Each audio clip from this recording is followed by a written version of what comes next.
existem desafios que são desafios, às vezes, mais agressivos, são desafios mais direcionados, são desafios que é uma missão dada, missão cumprida, e você precisa esvaziar também dessas soft skills e se posicionar de outra maneira, né? Não dá para você chegar no RH de uma companhia que já tem um RH, tá estruturado, uma companhia global, que está sofrendo com um contexto de XPTO, de mercado, e você vem para assumir como CHRO, um negócio que é totalmente agressivo. Você precisa esvaziar dessa questão de escutar todo mundo, de ser muito político, para poder ser totalmente diretivo e conseguir chegar onde precisa. Então, essa questão das soft skills, no meu entendimento, a gente precisa ir entendendo onde é que a gente aplica e em qual contexto.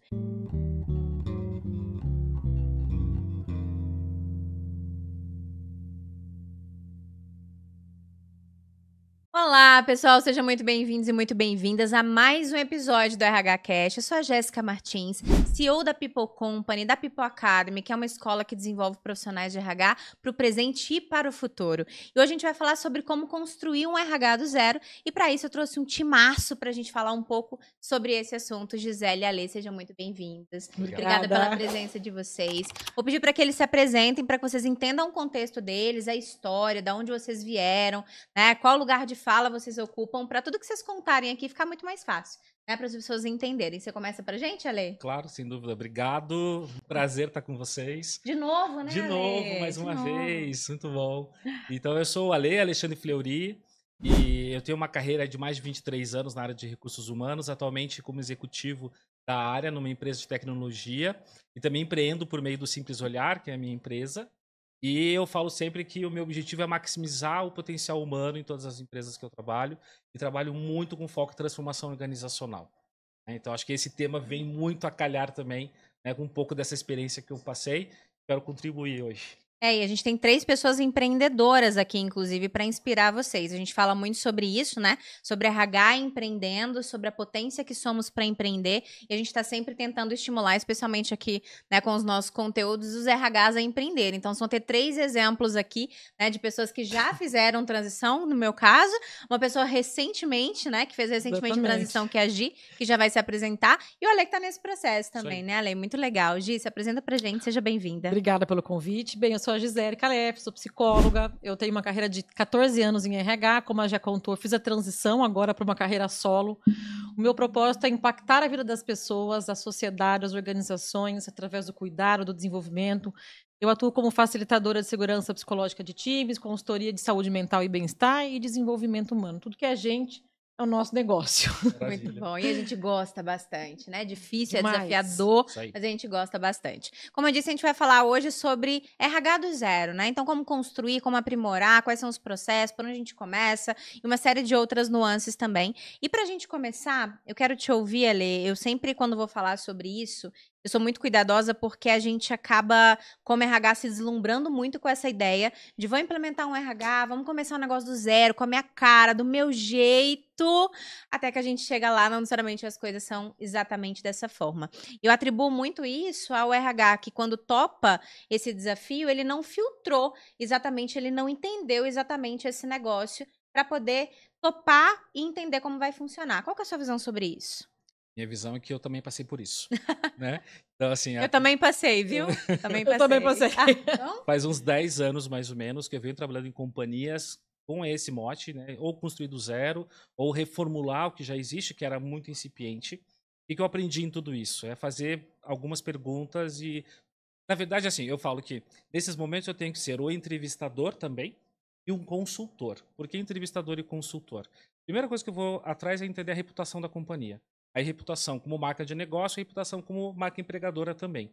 Aí tem que tomar um pouquinho de cuidado, porque se eu vou querer ver uma reputação de marca empregadora, uma empresa que quer começar um RH ou quer desenvolver... Provavelmente não tem tantas coisas, Não, ou vai ser né? negativo, inclusive. Exatamente. Aí tem que tomar cuidado. Se forem coisas negativas em marca empregadora, a tua contratação é justamente para Sanar isso. Isso, né? Mas é importante entender, né, esse contexto. Outra coisa importante, quem tomou a decisão da contratação? É uma decisão somente do CEO, é uma decisão colegiada no board.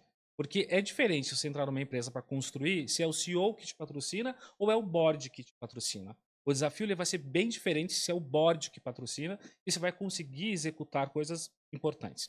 E um ponto nesse aspecto, né? Se é a pessoa CEO que te patrocina, ele tá patrocinando o quê? É aí que eu ia Qual chegar. que é o entendimento dele para falar que tá patrocinando, né? Por isso que eu acredito que a gente tem que ser um entrevistador e consultor. Porque fazer perguntas poderosas para quem está te contratando também, entender qual é o seu objetivo com essa transformação da área. Aonde você quer chegar? Qual é a meta? Vou dar um exemplo. E aí eu tenho que também saber um pouquinho sobre saúde financeira da companhia, o quanto que estão investindo na empresa, na área, por quê? Imagina se, eu quero contratar e um dos processos que eu quero executar é o processo de remuneração. Só que daí o contexto da companhia é uma companhia que está buscando como objetivo, sei lá, ter 1% positivo esse ano, ou sair do break-even. Como é que eu vou implantar uma área de remuneração numa empresa que não vai sustentar uma área de remuneração? As decisões de uma área de mineração, Investimento. investimento, né? Então, é preciso fazer perguntas para entender saúde financeira, qual é o objetivo, da onde veio a ideia.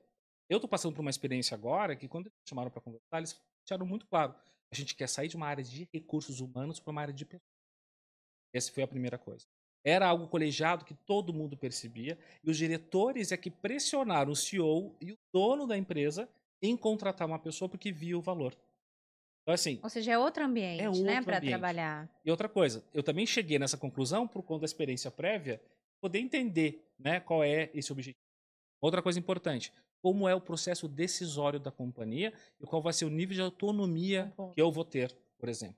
Então, entender isso também é importante. Se você vai ser Tudo um RH isso- operacional estratégico, né? Quanto você vai poder atuar nesse Exato, negócio? pra mas fazer a diferença? muitas vezes, nesse tipo de contexto, a gente vai ser estratégico e mão na massa ao mesmo tempo. É, exatamente. Que você tem Até que quando? construir. Mas até quando é uma pergunta. Exatamente, né? até quando. E dependendo do resultado que a gente trouxer, o quanto que a gente vai crescer como área para poder contratar ferramentas de trabalho que você vai ter, contratar novas Pra poder pessoas. escalar o trabalho de RH, ganhar velocidade até Exatamente. nele, né? Só que também a gente vai ter que escalar junto com o negócio. Já trabalhei numa startup também, que quando eu cheguei, a gente quer escalar, a gente escalou. Em 3 meses, a gente saiu de 200 pessoas para 800 pessoas. Né? 2 meses depois, eu vi o negócio nisso. Tá tudo isso. Né? E a questão é que a gente faz todas essas perguntas depois que a gente entra. A gente poderia fazê-las antes de entrar nessa E companhia, né? tem um outro ponto que eu sei que você gosta bastante, a gente combina isso, é entender os valores da companhia e a cultura organizacional. Independente se está escrito ou não, que geralmente não vai estar escrito. Às vezes né? nem tão bem entendido, mas Exato. alguma coisa tá ali, né? Mas é perguntar, né? Para você que está me contratando, você, diretor, quem está fazendo entrevista, qual é a essência da cultura? E entender se existe uma congruência entre o que todos falam em relação O que é negociável para essa empresa? É Exato. negociável para você também, esse processo? É por aí. É uma boa Exatamente. pergunta quando, eu por coloco essa exemplo, pergunta no- a pessoa não sabe responder. Perguntar quais são os valores da sua empresa. Não sei, então o que é inegociável nessa É isso aí. empresa? É uma boa forma de Na minha substituir. entrega como RH, o que vai ser negociável? O que tem que ter? O que é core para você dessa entrega? Mas aí tem que tomar um pouquinho de cuidado, sabe, Gi? Sabe por quê? Porque muitas vezes, quando a gente entra, que a gente vai ver dados, vai ver o que realmente acontece na empresa, Mas o áudio ouvido não bate às vezes mesmo. Não vai. Acho que você vai falar. Mas é importante Entendeu? capitanear essa percepção, talvez, embrionária ou distorcida do que seja o RH. sim, também. Né? Para entender qual nível de maturidade também aquela organização tem com relação ao que a gente vai fazer. Né? Exato. E uma última coisa que eu colocaria é entender o quanto realmente as pessoas estão empenhadas em transformar e mudar. Isso vai ser crucial. Porque começar uma área do zero, reestruturar, vai ter muita mudança, vai ter muitas coisas diferentes. As pessoas têm que estar a fim de participar desse processo. Senão, sozinho a gente sabe que a gente não faz. Muito bom. Gi, quero te ouvir. Você empreendeu em RH internamente, né? Construindo o RH dentro de um segmento muito diferente, né? Que é a pecuária. Então, você teve um desafio duplo ou triplo, dependendo aí do que você encontrou quando você chegou. Queria que você contasse um pouquinho de como foi esse processo, assim. Quais foram os desafios? Por onde você começou? Foi estranho para você também ser convidada para implementar o RH na pecuária? Como é que foi isso? Olha, estranho não foi, porque eu tenho uma identificação com o agro, tenho uma história com o agro. Então, eu fui nessa fazenda, passei o final de semana para conhecer, rodei campo.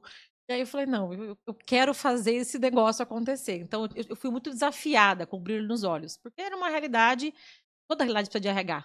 Todo negócio precisa de RH. Quando eu fui, assim, em termos de... Por que todo negócio precisa de RH, Gi? Qual que é a sua Porque percepção? todo negócio é feito de gente, né? O negócio é feito de desenvolvimento humano, é feito de relacionamento, é feito dessa construção de gente para fazer o negócio. Então, desejo, expectativa, vontade de falar sobre carreira, de crescer, ser reconhecido, as necessidades são as mesmas, né? Exatamente. E desenvolver gente para que essas pessoas estejam preparadas para os desafios do negócio. É preparar cada vez mais essas pessoas, porque as mudanças acontecem com velocidade, enfim, rápida.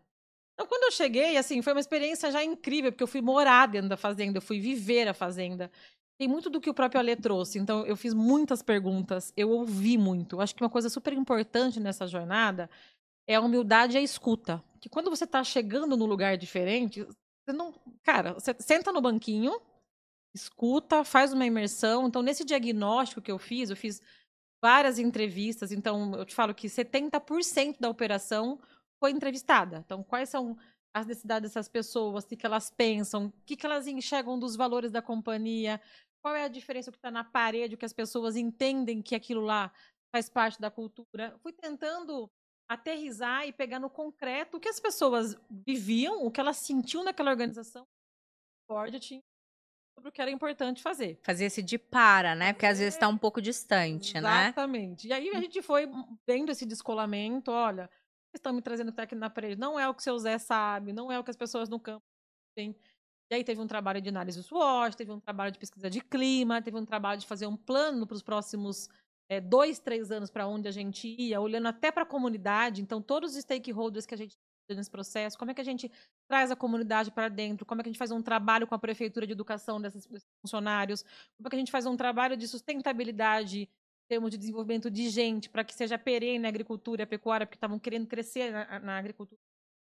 Então, teve um trabalho de mergulhar na realidade e conhecer de negócio. Quando a gente fala de RH, uma separação entre RH e negócio. RH é negócio. Então, o RH tem que falar de negócio. O RH tem que saber quanto é que está faturando, tem que saber quais são as dores, o que está acontecendo naquele mercado, qual é a sazonalidade, quais são as dificuldades daquele negócio, para depois entender o que a gente tem que fazer de gente, na área de gente, para levar o negócio para onde esse negócio vai. Então, eu vejo, às vezes, que um grande é como é que a gente faz plano estratégico de RH, conversar com o plano de negócio. Não dá para você ficar na salinha do RH, descontextualizado de negócio, fazendo um plano de RH. Gi, deixa eu te fazer uma pergunta dentro do que você falou no comecinho.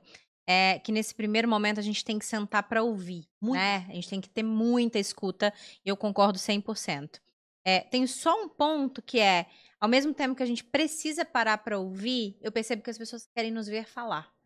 Parece que quando a gente chega, né, como RH, as pessoas criam uma certa expectativa, alguns ficam um pouco mais receosos, mas no geral cria-se uma expectativa e querem ver o resultado, quer ver o RH fazendo por eles, especialmente os colaboradores. Como é que é lidar com esse desafio de, ao mesmo tempo, as pessoas entenderem que você está ali primeiro para observar e capturar, e por outro lado, você tendo também que ouvir, enfim, como é que é isso para você? Na pecuária e no agronegócio, de forma geral, nas experiências que eu tive, obviamente, fazendo esse recorte, eu acho que essa necessidade da gente falar e dessa escuta dos colaboradores é para ver algumas questões também, porque as pessoas também estão nos analisando. Qual é o nível de credibilidade que eu tenho entre o que eu faço e o que eu falo? Essa minha coerência. O quanto eu conheço daquele negócio para lá dizer para as pessoas como aquele negócio pode ou deve funcionar em termos de RH. Quando a gente fala que RH é negócio, a gente está mexendo na casinha, ó. Nós vamos direcionar treinamento desse jeito, nós vamos direcionar remuneração. Isso é mexer com a vida das pessoas. Então, se eu não tenho o mínimo de noção do que é aquele negócio, eu não vou gerar credibilidade. Quem é essa moça que veio morar aqui no meio do Goiás para me dizer o que nós temos que fazer? Então, é uma escuta que gera conhecimento para então vir para a troca e dizer: olha, eu já vivi isso, isso pode funcionar assim, o que nós podemos construir juntos. E aí essa escuta começa a ser uma escuta interessada, porque é uma escuta de construção colaborativa. Eu não vou lá como autoridade dizer o que as pessoas têm que fazer. Eu vou dizer, olha, eu estou aqui, um certo saber de gente, para que a gente juntos possa chegar num outro lugar que não é esse que a gente está hoje. E é importante alinhar a expectativa. Então, existe esse Exatamente. momento onde a gente está aqui para ouvir e depois a gente vai trocar e entender juntos o E caminho, né? construir juntos esse caminho. E aí uma coisa super importante é o quanto a gente, como RH, é influenciador de contexto, influenciador de mudança. Isso é um grande skill nesse processo. E tem muitas pessoas que vão contra as mudanças, que vão ter medo da mudança, que não vão entender o que a gente está planejando para esse processo. Enfim, tem alguns desafios aí interessantes. Eu acho que conhecer um pouco também previamente e outras pessoas chegando é importante da forma como a gente chega. Sim, agora mesmo, né? Isso é em dezembro. E eu já sabia um pouco qual era a expectativa das pessoas. Então elas queriam uma grande mudança. E elas queriam que a pessoa que viesse trouxesse na fala dela, né, que vai ter algum tipo de mudança, independente do que fosse.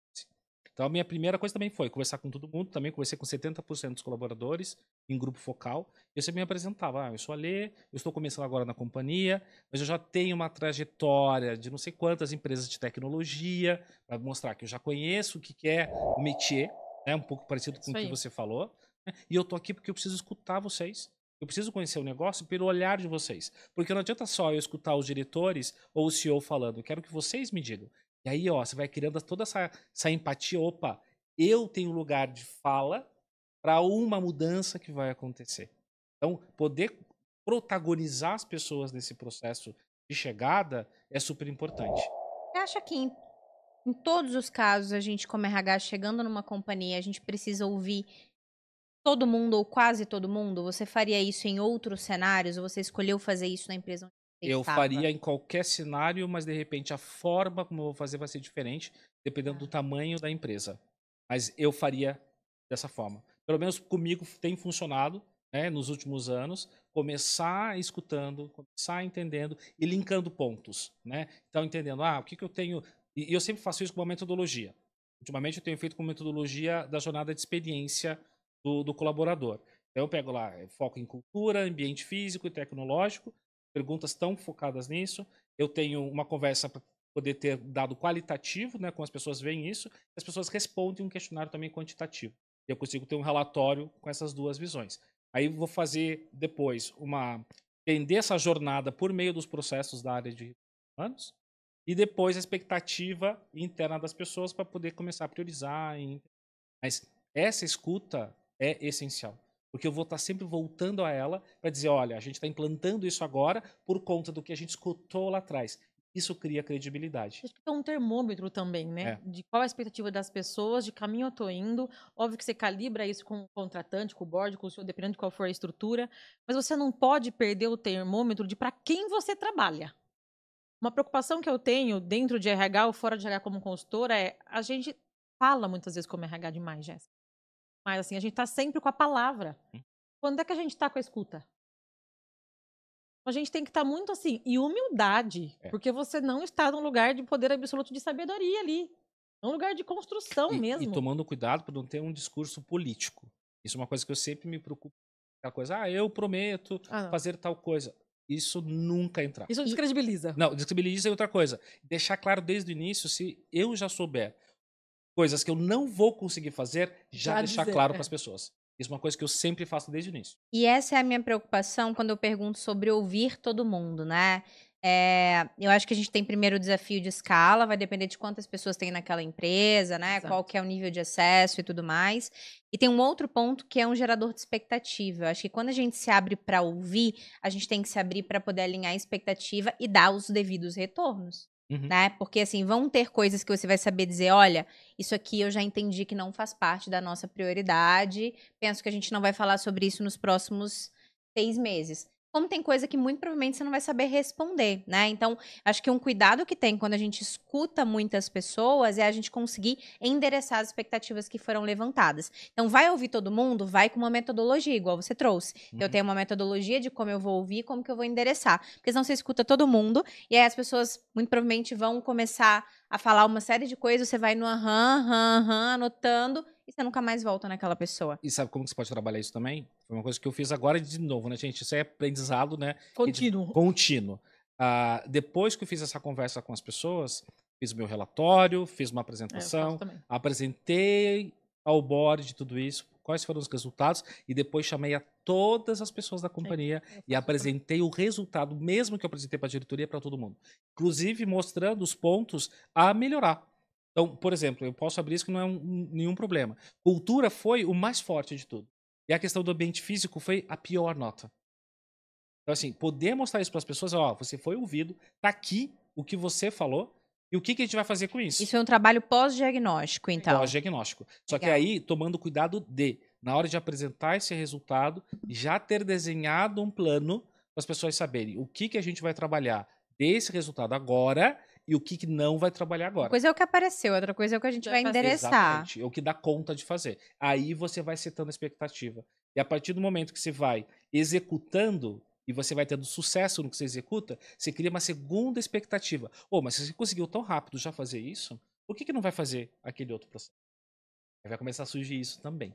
Ponto importante o que você trouxe sobre a escuta e sobre essa questão da expectativa que as pessoas colocam quando elas estão falando se quando o RH chega, ou seja ele novo, ou a construção do zero, como a gente está discutindo aqui, ou uma substituição, um novo momento de RH, se as pessoas estão precisando falar tudo que elas nunca falam, temos Já temos algo ali. Exato. temos algo. Então, assim, se ninguém está fazendo essa escuta no dia a dia, se esse gestor, se esse líder não tem uma troca, se ele não sabe, por exemplo, que não vai ter uma mudança de plano de saúde, se ele não sabe um monte de coisa, o diagnóstico vai se fazendo na medida que você vai escutando. Você fala, olha, temos um sinal aqui. Então, quando a gente vai ouvindo as expectativas de forma geral, acho assim, naquele cenário as pessoas trouxeram muitas coisas. Isso também foi me dizendo, existia um treinamento, refletiu o formato de gestão. Mas, normalmente, quando a gente não está numa empresa que está saindo do zero, essas escutas não deveriam estar acontecendo na bacia das almas, né? Quando as pessoas estão precisando ir lá, vomitar, trazer necessidade. Porque aí a gente está entendendo que o papel está falhando em algum lugar. Muito bom. O Ale trouxe a questão do resultado. Eu queria te ouvir também, Gi, assim, dentro desse processo que você viveu e de outros, como que você tangibiliza isso? Aí eu vou dizer o porquê e, eventualmente, quem está nos ouvindo já passou ou está passando por isso. Eu, inclusive, já fiz mentoria com algumas pessoas que falavam, Jé, tinha uma expectativa, eu fui na expectativa que tinha, mas agora parece que não é essa expectativa e parece que eu tô aqui há 6 meses sem fazer nada e as pessoas continuam demandando e não consegue também controlar as demandas versus o que já foi entregue, né? Então, acho que a falta de plano é um dos pontos que a gente, inclusive, está trazendo aqui, mas a falta também de reporte desse plano, do andamento desse plano e etc. Como é que você mostra isso para o negócio, mostra isso para os seus clientes internos de estamos fazendo dessa maneira, esse é o caminho? Olha, eu vou falar aqui dessa empresa, eu tive um processo assim do nível bastante controlador com o que a gente ia entregar, porque existia uma preocupação muito grande de que isso aqui é novo e como é que a gente paga essa conta tendo o RH no negócio, tem que se reverter em resultado. A gente fez um plano e a gente colocou indicadores mensuráveis. Então, desde turnover, resultado na própria operação, quanto que isso ia impactar a engorda, quanto que isso ia impactar a mitigação de desperdício no estoque, como é que isso ia impactar a compra. Então, a gente tinha linhas que a gente conseguia mensurar e tinha avanço de projeto. Então, nós não temos políticas. E políticas são importantes nessa realidade, dentro do que a gente planejou do marco zero até onde a gente quer chegar. Então, o que a gente constrói no mês 1 até o mês 3, até o mês 6? Então, tinha do mais operacional em termos de mensurável, a gente está com X vagas abertas. Isso está impactando quanto o nosso processo? Quantos bois a menos a gente está, por exemplo, tendo de impacto no confinamento em relação à sanidade animal? Eu estou trazendo aqui bem o contexto. do negócio. Então, assim, é ser muito fiel ao seu plano de negócio, você tem que planejar, ter números mensuráveis, porque senão você fica contador de histórias, a gente vai fazer, a gente está construindo um sai do gerúndio, dependendo do negócio, isso é muito mais hard, então o que isso vai trazer na veia de resultado? Então, hora extra, um indicador super fácil de você controlar. Quanto você gasta ano com hora extra? Quanto você está reduzindo de hora extra? E conta você faz, por exemplo, para ou colocar mais gente, diminuir esse custo de hora extra e dar qualidade de vida para as pessoas e mitigar o impacto ano. Então, você também tem que fazer matemática e ter uma relação muito próxima com esse gestor de one-on-one. Então, quinzenal, mensal, como é que a gente tá? Por que a gente não avançou? Tal gestor não está patrocinando. As horas essas estão subindo. Por que subiram? Tivemos quebra de máquina. Por que não subiu? Porque choveu, não conseguimos operar no campo. Você tem que viver o negócio. Se você não respirar negócio, o plano tende a dar uma embarrigada. Porque você sempre vai ter assim, não conseguimos avançar. A gente congelou aqui. Por que congelou? O que está acontecendo no negócio ou qual é a questão de gestão da mudança de clima? Impactou nos processos de pessoas. Yes. Interessante uma coisa que eu estava pensando agora, né? E recapitulando um pouco da minha história aqui. Em geral, as oportunidades que eu tive, né, de reconstruir ou construir do zero uma área de RH, sempre empresas de um headcount pequeno, né? 150, 200, 250 no máximo, né? Quando iniciou. Depois o negócio acabou escalando. Aí vem um outro desafio importante pra Deixa eu gente. perguntar uma coisa Claro. nisso. Não quero que você perca o raciocínio, Claro. tomara que não. 150, 250. Quanto que foi aqui? 250, 300. E teve outra experiência que você implementou além dessa? Teve, na verdade, eu passei por várias empresas que o RH era mais Mas tinha mais, menos embrionário. que 150? Mais. Mais. Então, ou seja, a gente está falando aqui de empresas que Milhares. começaram a pensar em RH depois que elas já estavam bem maduras, Exatamente. né? O que não é necessariamente o ideal, né? Então, assim, a gente tem aqui uma métrica média, mas a gente está falando de modo geral aí que talvez o ideal de um RH seria a partir de 30, 50 pessoas. Né? E é lá na frente que as empresas que vocês tiveram foram pensar nisso, Mas né? é muito comum, tá? É muito comum, é super. Muito comum. Super. Porque assim, até tem uma estrutura, mas é uma estrutura muito mais de administração Pagadoria, pessoal. Porque não tem outro jeito, né? A gente Exatamente. Uma precisa ter pessoa para alguma coisa. recrutar, alguma coisa assim. E aí, eu vejo que um perigo que eu tenho que tomar cuidado sempre é toda essa bagagem que a gente tem, esse discurso que a gente tem que ser muito adaptado para aquela realidade nova. Se a gente chega já falando em maneirismos que a gente tem, né, palavras que a gente usa normalmente em outras empresas, as pessoas não compram, ou as pessoas não entendem, ou acham que você está num patamar acima do que é a maturidade daquela É por isso companhia que a também. humildade e a escuta são importantes. Porque você Exatamente. também tem que incorporar o vocabulário do outro, do negócio, para você conseguir fazer o RH ali. E essa questão da escuta é importante até para você entender. Eu estou fazendo mentoria com alguns diretores agora, né? E espontaneamente que eles me procuraram para fazer. E ali eu começo a perceber isso, sabe? O nível de maturidade da companhia, dos processos, mas no mindset também. E eu pensei, puxa, aquela vez eu trouxe uma situação que todo mundo ficou me olhando. É claro, eles não entenderam o contexto, porque não tem maturidade para entender ainda. Mas isso não é um problema, é porque não passou por aquela situação. E aí a gente tem que ser muito educador nesse momento. Isso é uma coisa que me traz um brilho no olho gigante, né? Que é a gente poder educar as pessoas em relação a um mindset. E é por isso que muitas vezes lá na base a gente não vê algumas coisas, porque a liderança não está pronta para isso ainda, não tem essa maturidade. E às vezes a liderança está cobrando que as pessoas tenham, mas às vezes eles mesmos não percebem isso. E aí a gente tem que ter um domínio muito interessante de conseguir trazer isso à tona sem apontar o dedo para outra pessoa ou ela se sentir exposta. E isso para mim é o que me dá a palavra aquele T grande, né? De fazer tudo isso, que é essa coisa da gente educar, da gente trazer para um outro cenário. Ver a mudança acontecendo, Exato. né, Ale? E é aí que eu acho que a gente sempre consegue o gancho para as pessoas comprarem aquilo que a gente está fazendo. Porque as pessoas têm o seu próprio insight. Você ajuda a permear o insight, mas ela tem o insight, ela fala, agora eu entendi tal coisa. E você é o catalisador disso. Você geralmente não vai ser reconhecido por isso. A gente tem que aguentar essa frustração, né? Que é normal do nosso papel. Mas a gente fortalece a pessoa e ela te reconhece de alguma forma nisso. E ela reconhece comprando o que você está trazendo. Porque de alguma forma você ajudou ela a sair de um status. Eu li uma matéria esses dias, não sei se eu vou saber reproduzir, porque vai ser a primeira vez que eu vou tentar lembrar todas as nuances desse parágrafo, mas que a pessoa dizia o seguinte: que o RH, ele não pode querer ser nem atacante, ou seja, atacando o tempo inteiro. Ele não pode querer ser goleiro, ou seja, se defendendo, burocratizando, barrando o tempo inteiro. Ele não pode ser o massagista, que só chega quando as pessoas estão quebradas, né? Mas tem que ser meio de campo e tem que entender que esse é o lugar de brilho. E aí ele faz até uma analogia com a pessoa que ocupa o lugar de presidente de uma empresa. Se você quiser ser atacante, você vai ser presidente, porque ele é o atacante. Se você quiser brilhar, se quiser ser protagonista, se quiser ser, né, carregar o troféu, você vai ocupar outros lugares. Mas como RH, você tá sempre nesse jogo de passa a bola para um, faz o outro brilhar, faz ele fazer o gol, enfim, você vai fazendo isso o tempo inteiro. E tem a ver com isso que você trouxe, né? Não é sobre ocupar esse lugar, é sobre influenciar esse negócio e levar as pessoas para onde elas precisam ir, né? Mas ocupar o lugar ele é uma consequência. Se eu estou numa empresa e eu quero ocupar esse lugar como objetivo, aí eu vou ser o atacante. Exatamente, né? E as pessoas te reconhecem por isso. Sem dúvida. As pessoas te reconhecendo ou não, você se colocando nesse lugar, né? Vamos recapitular aqui nós três o que a gente falou até então, pra gente tentar montar, ainda que de forma abstrata, um plano para quem tá ouvindo a gente. Então, a gente tá dizendo que o primeiro passo é a gente, na hora da entrevista, na hora desse convite, a gente fazer perguntas importantes para entender como vai ser o nosso trabalho, né? Sim. Entrando, a gente precisa fazer um diagnóstico, a gente tem que ouvir as pessoas, tem que endereçar isso de forma metodológica, porque senão a gente abre aquele tanto de porta e não consegue fechar, né?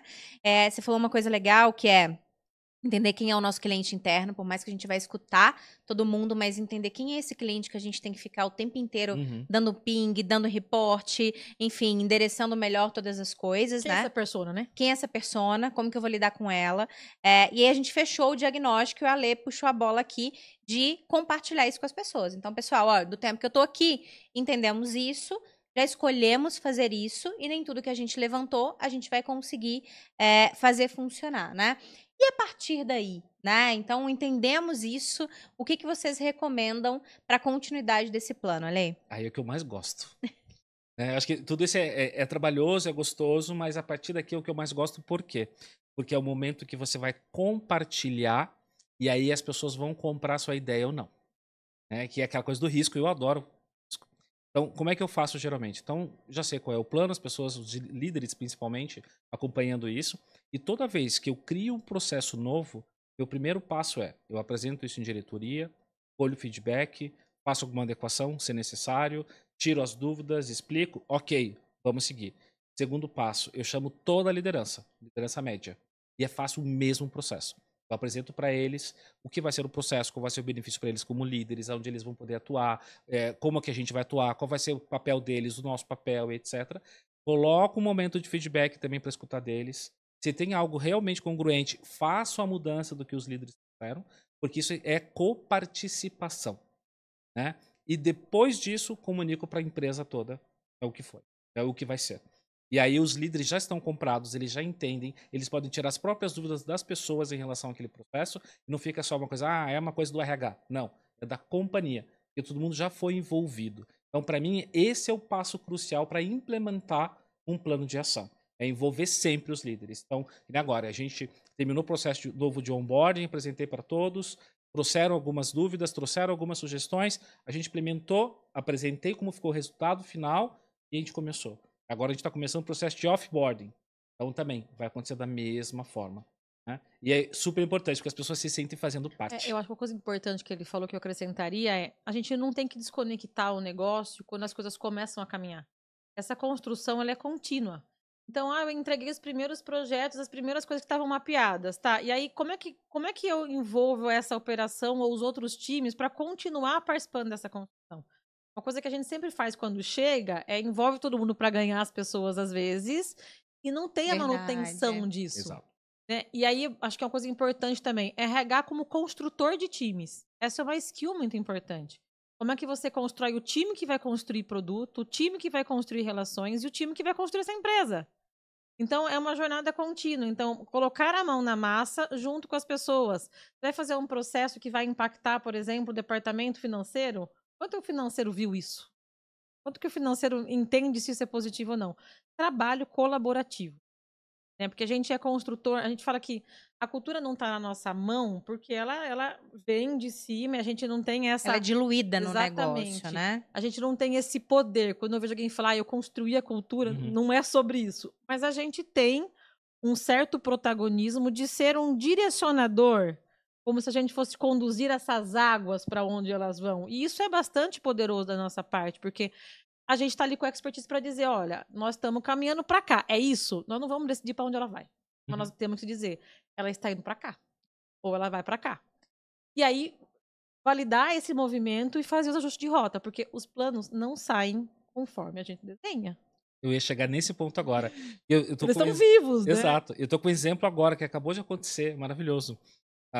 Um plano de treinamento super básico, né? A gente está fazendo um treinamento e tive uma adesão muito rápida das pessoas em querer participar do treinamento e deu boca a boca, as pessoas gostaram, as pessoas começaram a vir. Aí eu consegui atingir 60% da companhia já fez o treinamento em 2 meses. E faltou esses 40%. E aí, numa reunião de diretoria, um dos diretores me falou, mas é que a forma como você está fazendo, você não vai atingir. Porque a forma que eu estava fazendo, eu estava convidando as pessoas para se inscreverem no dia e no horário e participarem. Porque eu acredito que as pessoas têm que ter essa coisa delas buscarem, não sei o que, não sei o que, não sei o que. É dono da sua carreira. Exatamente. E aí o diretor falou, essas pessoas que faltam, não vai acontecer isso. É outro perfil, é outra galera. Só que assim, fiz 6 meses de empresa. Acabei de chegar na empresa. Eu preciso estar escutando isso. A hora que ele falou, deu aquela coisa interna, não, é isso que eu acredito. Eu, mas peraí, vamos lá, me conta mais sobre isso. A gente tem que deixar um pouco eu de lado, muitas vezes. Exatamente. Então, e esse momento é um momento de mudança de rota também, E é super importante. Eu redirecionei isso, tirei toda a lista, mostrei para eles, mas agora eu preciso dos líderes me ajudarem. Eu vou mandar o convite direto para as pessoas. Naquele dia, naquele horário, as pessoas vão ter que ser liberadas pelos líderes para poder participar. Ah, não, ok, isso faz parte, vamos fazer. Então, assim, essas mudanças de rota também são importantes, só que essa humildade que você fala, eu gosto muito, tem que acontecer a todo momento. Né? Muito bom, muito bom. Vamos falar um pouquinho de soft skills? A gente está caminhando aqui para o nosso final e você já deu um spoilerzinho. Você falou de colaboração, se eu não me engano. Colaboração. Foi, né? A pessoa que constrói times, eu acho bastante. Ser um construtor de times, um Você construtor falou de que em relacionamento. cocriar também, né? Cocriar é super importante. Essa questão da escuta é uma habilidade que nós precisamos ter nesse século que a gente está de demandar. A gente manda formulário para funcionário, a gente manda pesquisa de satisfação. O que a gente está ouvindo do que a gente recebe? O que a gente Né? está fazendo O com que a a gente tá gente ouve coletando? quando a gente não recebe nada? O silêncio está dizendo muita coisa também. Vou puxar a sardinha para a segurança psicológica. Como é que a gente constrói times colaborativos e segurança psicológica? Tem a ver com quanto esses times estão saudáveis para se colocarem, para poder contribuir, para criticar. A comunicação, eu acho que é a nossa maior ferramenta de trabalho enquanto gestor de RH, head ou qualquer pessoa da organização. Mas eu diria, nessa construção que nós estamos falando de RH do zero aqui, elencaria as 3 que eu vejo que são principais, que é a humildade, a escuta e a capacidade de construir relacionamentos e conexões genuínas. Muito bom. Eu tenho uma outra também que ela vem na minha cabeça já faz um tempo e eu venho percebendo a necessidade, não só para a gente como recursos humanos, para a companhia toda, que é a adaptabilidade. Né? Então, assim, a gente vem passando por momentos que a gente precisa se adaptar constantemente. Né? Seja pandemia, pós-pandemia, inteligência artificial, a questão do negócio. Então, para mim, a adaptabilidade é algo que, para mim, permeia e me parece que, sim, para mim, em vez do RH ser o RH protagonista, devia ser o RH da adaptação. Tá? De se saber lidar com a adaptação. Isso não significa fazer puxadinhos, né? É eu me adaptar a uma realidade de uma forma ágil, de uma forma rápida e consistente. Né? E conseguir trabalhar com essa realidade. Acho que um ponto bom na adaptação, né? Acho que você ia me falar, pegar aqui o gancho, que tem muito como ceder. Uhum. Porque a gente chega com a maletinha de ferramentas já querendo consertar a casinha. Quando você falou de humildade, foi a primeira coisa que eu pensei, que super casa por isso, porque a gente chega pronto, né? Pra fazer o negócio pronto. É aquilo que a gente falou no começo. E você se constrói nessa jornada também, com o seu saber. Óbvio que você foi contratado pela sua competência técnica, pela sua experiência, mas você para, olha para sua caixa de ferramenta e cede. Quando ele fala, eu já tinha a forma de fazer o treinamento, eu fiquei frustrada que as pessoas não foram, o que isso está dizendo nesse ambiente? Peraí. Deixa eu suspender o meu eu, deixa eu ceder com a minha técnica, deixa eu ver o que esse ambiente me mostra. Tem muita exercício de ceder nessa construção, né? E tem um ponto importante nessa questão das soft skills, né? Que eu quis dar um endereçamento maior aqui, pensando em soft skills para um RH que está nesse desafio de construir.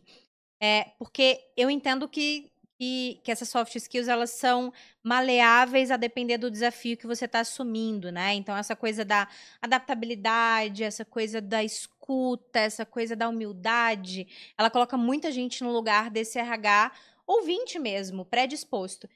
E existem desafios que são desafios, às vezes, mais agressivos, são desafios mais direcionados, são desafios que é uma missão dada, missão cumprida, e você precisa esvaziar também dessas soft skills e se posicionar de outra maneira, né? Não dá para você chegar no RH de uma companhia que já tem um RH, tá estruturado, uma companhia global, que está sofrendo com um contexto XPTO de mercado, e você vem para assumir como CHRO, um negócio que é totalmente agressivo. Você precisa esvaziar dessa questão de escutar todo mundo, de ser muito político, para poder ser totalmente diretivo e conseguir chegar onde precisa. Então, essa questão das soft skills, no meu entendimento, a gente precisa ir entendendo onde é que a gente aplica e em qual contexto. E a adaptabilidade, eu acho que ela ajuda a gente a ir equilibrando esses pratinhos. É que ela linka com outras coisas. Negociação, por exemplo. É um soft skill super necessário para esse momento.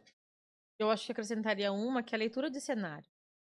Boa. O RH tem que ler contexto. Qual é a saúde financeira dessa organização, o que ela está atravessando, para onde ela vai, como o que ela não está dizendo. O que ela não está dizendo, o que esse silenciamento está dizendo, o que esses dados estão dizendo. Eu acho que a capacidade de análise ela é muito importante. Qualquer contexto. Você chegando na casa, numa casa que não tem RH estruturado ou numa big empresa. Muito bom, Gi. A gente está finalizando. Quero aproveitar para agradecer os 3 principais parceiros que apoiam o RHCast e na distribuição, né, dos conteúdos que a gente faz aqui e que faz com que esse conteúdo chegue gratuitamente para você. Então, a iFood Benefícios, a Zen Club e a Evolve, que são nossos parceiros aqui. Convido para vocês conhecerem cada um deles também. Agora, para a gente encerrar, queria muito que vocês deixassem uma mensagem final para quem está nos ouvindo e onde é que a gente pode continuar conversando com vocês. Se é LinkedIn, se é Instagram, enfim, qual que é o melhor jeito de continuar esse papo, Alê? Legal. A minha mensagem, ela é sempre muito parecida. E eu não sei se eu já falei para você essa mensagem, que é: não há caminho novo, o que há de novo é o jeito de caminhar. Então, Não, que é a primeira vez. independente, né, do que você vai fazer, independente do que você vai executar, não há caminho novo, mas o jeito como a gente caminha, ele pode ser muito novo, né? Então vamos aproveitar isso para as nossas caminhadas. E vocês podem me encontrar no LinkedIn, Alexandre Fleury. Vai ver lá a minha carinha, já vai me reconhecer, me segue, vem conversar. Você é acessível no LinkedIn? Você Completamente responde, se conecta acessível. as pessoas? As pessoas me mandam convite. É uma pessoa de recursos humanos, não está querendo me vender serviço? Com certeza a gente vai se conectar, vai conversar e, se precisar também, mentoria, coaching, a gente está sempre conversando. Muito bom, obrigada, Obrigado. Lê, novamente, Gi. Acho que a minha mensagem é que o caminho é junto, né? Acho que a gente vive um momento que a gente tem que sair da competitividade para a colaboração. Acho que a gente vem adoecendo ao longo do tempo com essa busca desenfreada por chegar na frente, por fazer melhor. Acho que a gente tem que se aprimorar enquanto indivíduo, mas caminhar junto, porque quando a gente caminha junto enquanto time, a gente traz melhores resultados. Então, a minha palavra aqui é para a gente somar esforços e irmos juntos. Tá fazendo aqui. Bom, vocês me encontram no LinkedIn, Gisele Calef, também sou super acessível, adoro uma prosa, tudo que tiver a ver com desenvolvimento, com Tá gente. desenvolvendo conteúdo sobre a sua área para compartilhar com a gente? Isso aí, pode me acionar.